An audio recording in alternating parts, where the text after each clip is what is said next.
After the steps are all taken apart and all hauled up and away, the ramp needs to come apart.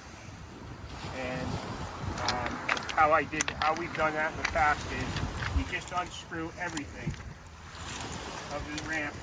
Again, everything has to be labeled clearly.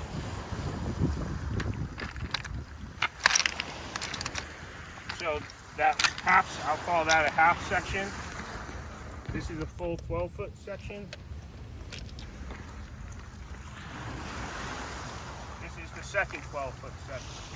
So 12-foot, 12-foot, and let's say 6-foot, all get unscrewed and all get hauled up. The ramp should end where it turns into decking. So where I'm standing, this remains. From this part up remains. Everything from here down goes away.